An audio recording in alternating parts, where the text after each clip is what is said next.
Boa tarde.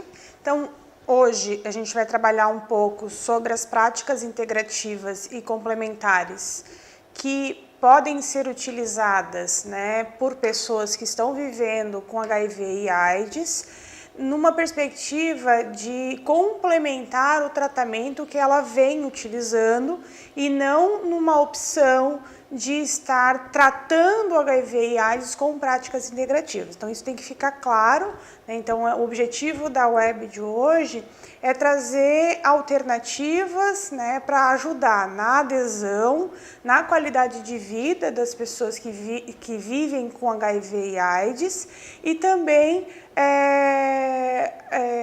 estratégias para controlar os efeitos colaterais dos antirretrovirais. Então, uma coisa que é importante é que o cuidado integral das pessoas que vivem com HIV e AIDS não é só de responsabilidade das especialidades, da média complexidade. Então, antigamente a gente via esse paciente muito ligado com o especialista, mas com o passar dos anos, com a evolução e toda os recursos terapêuticos que a gente tem hoje para o controle desse problema, a AIDS e a HIV ela acaba se tornando uma doença crônica, que pode ser controlada, a pessoa pode viver com algumas limitações, mas ela consegue conviver com esse problema. Só que dentro desse cuidado existem várias questões ligadas com o emocional, ligado com as reações que a própria medicação ela traz, com o rigor da medicação, que podem às vezes fazer com que esse paciente não faça a adesão correta da medicação e traga todos os problemas da não adesão ao tratamento. Então, as práticas integrativas e complementares, elas entram nesse contexto de apoio, de uma ação complementar. Por quê? Como diz o manual disponibilizado pelo Ministério da Saúde de Cuidado Integral, as pessoas que vivem com HIV e AIDS pela atenção básica, coloca que os sentimentos como medo, angústia são comuns entre os soropositivos. E isso acaba criando grandes dificuldades no modo de conviver com a doença. Então, a atenção básica, ela traz um contexto importante de cuidado para os soropositivos, e é também nossa responsabilidade ofertar e fazer toda a condução do primeiro contato desse paciente com a rede, de uma forma contextualizada, uma forma acolhedora, sem discriminar e sem nenhum preconceito sobre esse cidadão. Então, o uso de práticas integrativas e complementares por pessoas que vivem hoje com HIV e AIDS, ela deve ser individualizada de acordo tanto com o estado físico como emocional das pessoas e elas podem, com isso, trazer muitos benefícios relacionados à melhoria da qualidade de vida, como a gente comentou, tanto no tratamento como na adesão, ofertados de uma forma contínua. O que a gente tem que cuidar é que as práticas integrativas elas devem ser realizadas, indicadas por profissionais qualificados e capacitados e também ser levado ao conhecimento do médico que faz o acompanhamento desse soro positivo. Dentro do universo de práticas integrativas e complementares que são aprovadas hoje no SUS, a gente tem várias práticas que podem ajudar tanto no cuidado como na promoção da saúde dessas pessoas que vivem com HIV e AIDS.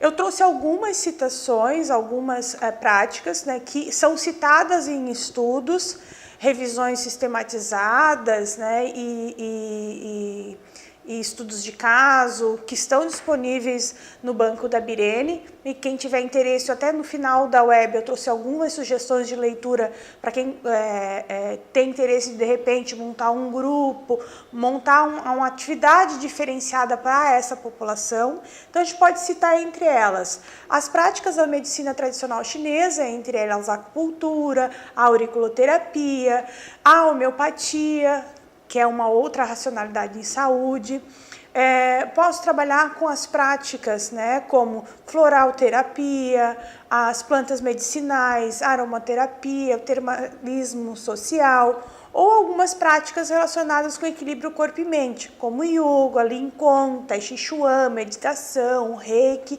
e práticas manuais, que envolvem massagem, do yin, shiatsu, reflexologia, relaxamento e alongamento. Então, são várias práticas que, a partir dessa avaliação centrada na pessoa, eu posso pensar qual delas pode trazer esses benefícios relacionados ao tratamento desse problema de saúde.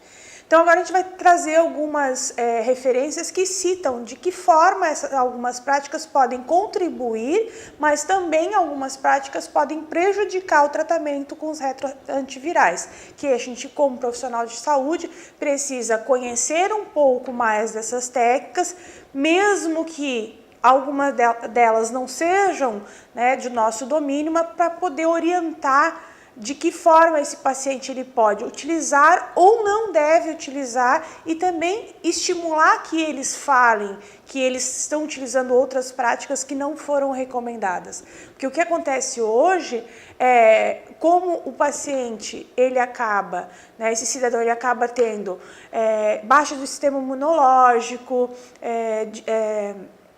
ganho de peso, episódios de diarreia, insônia, irritação, ele acaba buscando essas práticas integrativas sem conhecimento tanto do médico da equipe de atenção básica como o médico especialista que acompanha o caso, né? E em vez de trazer benefícios, acaba trazendo malefícios e de repente até reduzindo a ação do retroviral e tornando então aquela medicação resistente ao vírus. No caso da acupuntura e auriculoterapia, elas podem ser utilizadas no tratamento de alguns efeitos colaterais, né, advindos dos retrovirais, tais como a lipodistrofia, né, que é o ganho de peso, acúmulo de gordura, principalmente na área abdominal, que leva as pessoas a muitas vezes a abandonar o tratamento, né, ter a baixa da autoestima e todas as complicações que existem em relação a essa questão da preocupação com a imagem corporal que reflete, né, dessa pessoa em relação à sua saúde. Em relação aos enjoos e náuseas, que acaba sendo presente durante o tratamento, vômitos e as dores em gerais. Então, existem diferentes formas de utilizar tanto a aurícula como a acupuntura como uma terapia complementar, né, no apoio na condução desses efeitos colaterais que são importantes e presentes durante o tratamento dos retrovirais. Já no caso das plantas medicinais e os fitoterápicos, a gente tem que tomar o cuidado que, por o Brasil, né, ser um país que tem uma grande biodiversidade e uma gama muito grande de conhecimento cultural, né, vindo de diferentes culturas e comunidades, né, tradicionais, o uso da planta medicinal ela é muito presente no nosso país. E esse uso de plantas está muito, está baseado na questão do autocuidado, na automedicação, no conhecimento popular, que às vezes leva a que as pessoas utilizem e muitas vezes pelo desconhecimento do profissional e a resistência dele, né, em conversar sobre as plantas com o seu paciente, faz com que o paciente ele omita essa informação e não converse, não relate no momento da anamnese, da consulta, que está utilizando algumas plantas medicinais.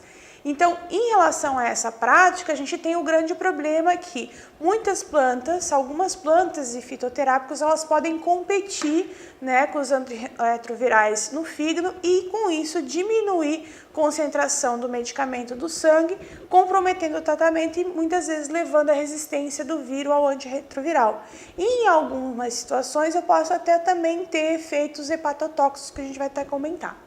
Então, dentre as plantas que são mais citadas, que trazem assim grande prejuízo quando utilizados concomitantemente com os antirretrovirais, a gente pode citar o hipérico, que é uma planta muito utilizada, né, um fitoterápico utilizado para estados depressivos leves e moderados, a cava-cava, utilizada como ansiolítico, a equinácea e o alho, utilizado com essa função de aumentar o sistema imunológico. Essas 4 plantas, elas acabam interagindo com o antirretroviral, né, e diminuindo a sua ação terapêutica. Então, eu tenho uma inibição da ação do antirretroviral. Então, como a gente comentou, eu vou comprometer o meu tratamento e com essa inibição, né, provocada pela interação medicamentosa entre o antirretroviral com esses fitoterápicos, a gente acaba tendo, então, uma resistência ao vírus, aos antirretrovirais.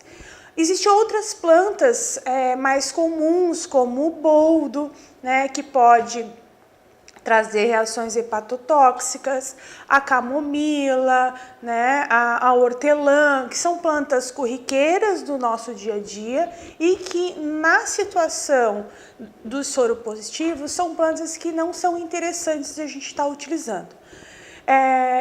Além disso, a cava-cava e a equinácea são 2 plantas que podem também, por causa da interação medicamentosa, estar provocando efeito hepatotóxico pelo uso concomitante com antirretroviral. Então, às vezes, a cultura popular de achar que as plantas, por ser natural, não vai fazer mal, né, e muitas vezes pela omissão ou o ato de eu não perguntar se a pessoa usa ou não plantas medicinais, eu posso também estar comprometendo o meu tratamento. Nos últimos anos a gente vê muitos estudos falando sobre a terapia floral, né, como uma prática integrativa que está sendo adotado principalmente nos centros médicos e hospitalares, né, como um recurso complementar nessa questão focada na melhora do estado emocional e psicológico do soropositivo, buscando então uma melhoria da qualidade de vida. Então, a inserção da terapia floral, entre elas, tanto assim, existem diferentes sistemas florais hoje, então, dependente do tipo de sistema floral que o profissional escolhe, né, para estar ofertando e recomendando o uso para o soropositivo, a gente percebe com os estudos que vem contribuindo com essa adesão ao tratamento, que é imprescindível para a manutenção da saúde da pessoa que vive, né, com HIV e AIDS. Então, só a título de conhecimento, os principais sistemas florais que a gente trabalha é Bar, californiano, australiano, o de Minas, o da Deusa, o Gaia, o Saint Germain, existem outros, né? Então, esses são, dependendo da formação do terapeuta floral, ele vai estar então indicando um desses florais, pensando nessa melhora do estado emocional e físico.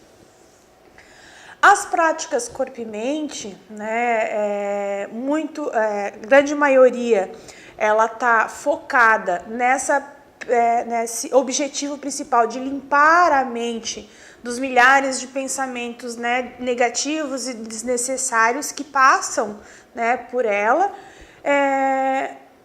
a cada minuto, ajudando com que o indivíduo consiga se concentrar no presente, né? Então, as práticas que estimulam o relaxamento, estimulam a reflexão, estimulam a meditação, né? Estimulam essa conexão com o corpo e a mente, elas então tentam, né, ensinar e ajudar o paciente a se concentrar no presente, viver um dia, né, após o outro, sem assim se preocupar tanto com o futuro e tanto com o passado.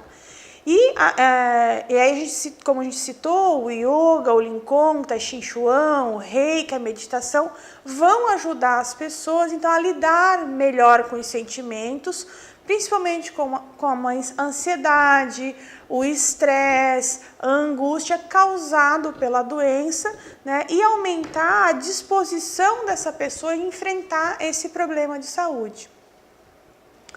Dentre essas práticas, né, corpo e mente, eu trago assim, um destaque para a meditação, que entre as práticas corpo e mente, dentro dos estudos que eu fiz a busca, é um dos estudos que vem sendo muito citado, né, e traz que as pessoas que meditam conseguem melhorar o raciocínio, o processamento das doenças, né, essas emoções maiores, principalmente as emoções negativas, elas conseguem atingir uma alta concentração, né, e também lidar melhor com os sentimentos. Então, os meditadores, né, então eles conseguem desenvolver essa habilidade singular de cultivar a emoção positiva.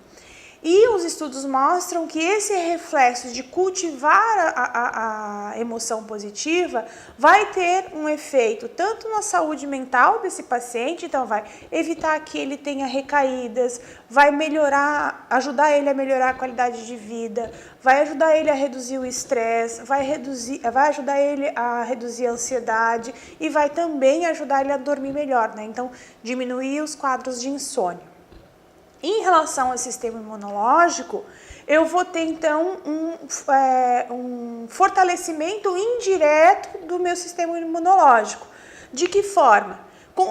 Devido ao controle do estresse, né, então a gente vê que a meditação ela ajuda a reduzir o estresse da pessoa. Consequentemente, o estresse controlado, eu vou então ter um bom funcionamento das minhas células de defesa, porque o estresse ele prejudica o funcionamento das células de defesa, como o linfócito CD4. Então, quanto menor a tensão, melhor vai ser a atuação do meu sistema imunológico, né? Então, a meditação, ela acaba agindo indiretamente no meu sistema imunológico e melhorando a minha saúde mental nessa questão, principalmente de lidar com os meus sintomas, meus sentimentos. Em relação, assim, de como é que eu posso, né, implementar a oferta de práticas integrativas como um tratamento complementar na atenção básica para ofertar um acolhimento, um atendimento humanizado, né, sem preconceito, sem discriminação, de forma que eu consiga aproximar esse cidadão, né, cada vez mais, né, de todos os recursos que ele precisa para a manutenção da saúde dele. Eu trouxe uma experiência que está relatada lá na comunidade de prática. Depois vocês podem baixar o PowerPoint, pegar o link e ler ela num todo, que é o grupo Convivendo, tá? Que é uma proposta de intervenção grupal, né, interdisciplinar na atenção básica, voltado para as pessoas que vivem com HIV e AIDS. Essa proposta, ela não inclui práticas integrativas, mas é um exemplo, né, de atividade coletiva que vocês podem implementar na atenção básica e está incrementando com algumas práticas, né, integrativas que a gente comentou aqui, ou até mesmo usar esse espaço para dar orientações sobre quais plantas medicinais, quais fitoterápicos eu devo utilizar e o que eu não devo utilizar, que podem comprometer o meu tratamento com antirretrovirais. Então, esse relato é de uma equipe do Rio de Janeiro, né? Então, ela trabalha principalmente as queixas é um espaço que eles vão trabalhar as queixas dos efeitos colaterais, né? A questão do rigor do cumprimento dos horários das medicações, todas as questões sociais, entre outras, né, que contribuem para dificultar a adesão em torno do vírus, tornando o vírus resistente. Então, é um espaço educativo que eu vou poder sensibilizar e refletir com esse cidadão, empoderando ele, tornando ele protagonista da sua própria saúde e mostrando para ele que mesmo com todas essas limitações, né, que ele vem enfrentando por causa do vírus que ele convive, né, ele tem alternativas para tentar, né, fazer o manejo dessas situações que trazem um desconforto, certo? E ter qualidade de vida, né? E ter forças para continuar convivendo tanto com HIV, né? E possivelmente se vir a apresentar a AIDS. Então, nesse contexto do Grupo Conviver, eles buscam, então, priorizar o acolhimento, a humanização do cuidado e a escuta. Então, eles utilizam diferentes dinâmicas de grupo para gerar, então, essa reflexão, discussão, troca de conversas, experiências e saberes. Então, esse grupo, ele acaba acontecendo mensal, ele envolve em torno de 12 a 16 pessoas com duração de 90 minutos. E é uma experiência que envolve o serviço social e as equipes de estratégias da saúde da família, né? Então, vale a pena vocês depois entrar na comunidade de prática e ler o relato como um todo e pensar, bom, será que eu tenho algum cidadão, né, vivendo, quais são os meus cidadãos dentro da minha microárea que estão convivendo com HIV e AIDS? Como é que está o meu cuidado com uma atenção básica a essas pessoas, né? Existem outras alternativas que eu posso ofertar para ele, que ele aumente a sua qualidade de vida, aumente a sua adesão aos tratamentos? Quais são as necessidades e demandas dessas pessoas?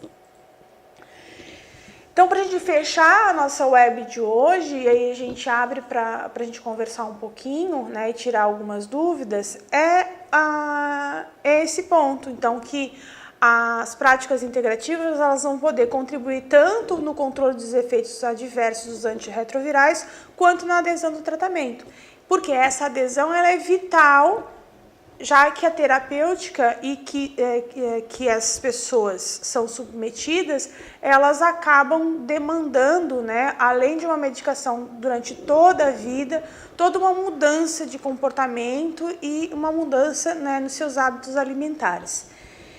Eu deixo aqui, então, uma sugestão de leitura, né, tanto o manual de adesão do Ministério da Saúde, como a cartilha sobre cuidados integrais de pessoas que convivem com HIV/AIDS na atenção básica. São dois materiais bem acessíveis, uma leitura bem objetiva, né, uma leitura gostosa de se fazer para se refletir sobre este contexto e essas pessoas que estão presentes no nosso território.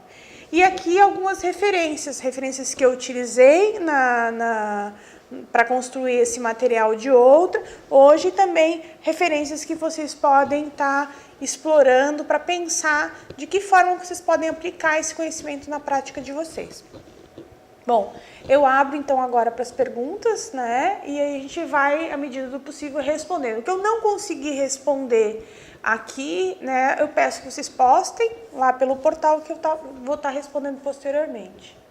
Dr. Pedrinho comentou que algumas práticas integrativas custam muito, são caras, né, e que o SUS não paga. Eles deram como exemplo a acupuntura.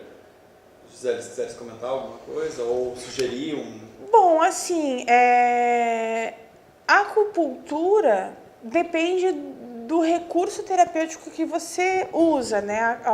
Acaba sendo caro o profissional formado ali, né? Então, para aplicar a acupuntura, você precisa ter o acupunturista.